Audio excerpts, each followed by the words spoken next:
Hi friends, எல்லாம் இப்போ நேற்று நடந்த ஆக்சிடென்ட்டை பார்த்துருக்கீங்க. முருகலா சுற்றியும் அந்த தஞ்சாவூர் மூமெண்ட்டில் ஆக்சிடென்ட் நடந்தது. அது தவறு பார்த்தீங்கன்னா ஒரு டூ வீலரால் நடந்த தப்பு. அவன் வந்துட்டு உள்ள போயிட்டான். ஆனால் இந்த வண்டி வந்து ஏறி 2 டிரைவர் சுதாரிச்சதுனால பெரிய ஆக்சிடென்ட் வந்து சின்ன ஆக்சிடென்ட் ஆகிருக்கு. அதை யாருமே பேச மாட்டீங்க. ஏன்னா ப்ரைவேட்னாலே ஸ்பீடாக போகிறான்ட்டு ஸ்பீடாக போகிறதுக்கு காரணம் எங்களுக்கான டைம் கிடையாது. தஞ்சாவூர் கும்பகோணத்தில் ஒரு 50-60 வருஷத்துக்கு முன்னாடி கொடுத்த டைம் அதே 1.5 மணி நேரத்தில் ஓட்ட சொல்கிறாங்க. எங்களால் எப்படி ஓட்ட முடியும்? எல்லா ஸ்டாப்பும் ஏற்றி இறக்கணும் பண்ணுறோம். இதே ஒரு அரசு பேருந்து அவங்க டயத்துக்கு உள்ள போக முடியும்னா அடுத்த 5 நிமிஷத்தில் ஒரு டைம் கொடுத்து அனுப்புகிறாங்க. எங்களுக்கு அந்த மாதிரி கிடையாது. எங்களுக்கு அந்த டைம் தான், அந்த டயத்துக்கு உள்ள போய் ட்ரிப் எடுத்தால் மட்டும்தான் நாங்கள் ட்ரிப் எடுத்து வெளில போக முடியும். இல்லைனாக்கா நாங்கள் ட்ரிப் லாஸ் தான் போகிறவங்களாம் நிப்பாட்டணும். இப்போ நம்ம ஆரியோட்ட போய் கம்ப்ளைண்ட் பண்ண முடியாது. எங்களுக்கு டைம் கொடுங்க, எடுத்து கொடுங்கனாக்கா கொடுக்க மாட்டாங்க. ஏன்னா அது வந்து சாத்தியப்படாத ஒரு விஷயம். ஆனால் அவங்களால ஒன்று முடியும்.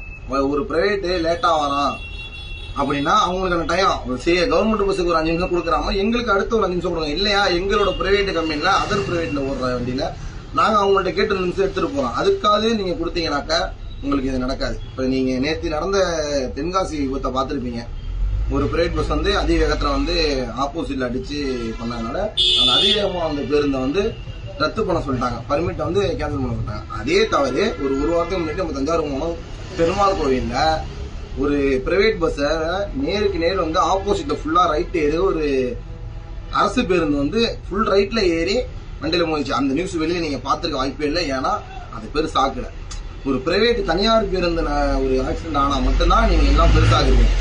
ஏறி அன்னைக்கும் அந்த பிரைவேட் டிரைவர் வந்து தனியார் பேருந்து ஓட்டுநர் வந்து சுதாரிச்ச ஒரே காரணம்னால அந்த ஆக்சிடென்ட் தவிர்க்கப்பட்டது. இங்க வந்து எல்லாருமே ஒரு 1000 சம்பளத்துக்காண்டி தான் எல்லாரும் வேலைக்கு வராங்க. எல்லாருக்கும் குடும்பம் குட்டி எல்லாமே இருக்கு. ஆனா நாங்க வந்து நீங்க நாங்க ரேஸ் ஓட்டுறோம், டைம் சம்பாதிக்கிறோம், போறோம், வீம்புக்கு நாங்க எல்லாம் சம்பாதிக்க மட்டும்தான் வந்திருக்கிறோம். சரிங்களா?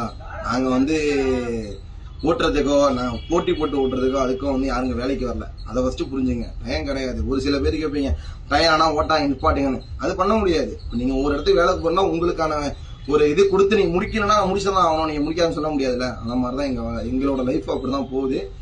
இங்க வந்து சீன் போட்டுக்கிட்டோ நாங்க வந்து முந்திக்கிட்டு போட்டுறதோ எங்களுக்கு வேலை கிடையாது. எனக்கு முன்னாடி இருக்க பிரைவேட்டுக்கு முன்னாடி போய் நான் எடுக்கணும். அப்படி டைம் கொடுத்து வச்சிருக்காங்க. அப்போ உள்ள டைம் எப்படி ஓட்ட முடியும்? அதை நீங்க அட்ஜஸ்ட் பண்ணி கொடுங்க எங்களுக்கு. இல்ல முன்னாடி போறோம் வண்டி வந்து லேட் ஆயிடுச்சுனாக்கா நாங்க மாத்தி எடுத்துக்கணும். அதுவும் பண்ண மாட்டேங்கிறாங்க. அதனால நீங்க கொஞ்சம் புரிஞ்சுக்குங்க. வண்டியில வரவங்க கார்ல வரவங்க நீங்க கொஞ்சம் பார்த்துக்கிட்டு பிரைவேட் வராங்கன்னா நீங்க போங்க. அவ்வளவுதான்.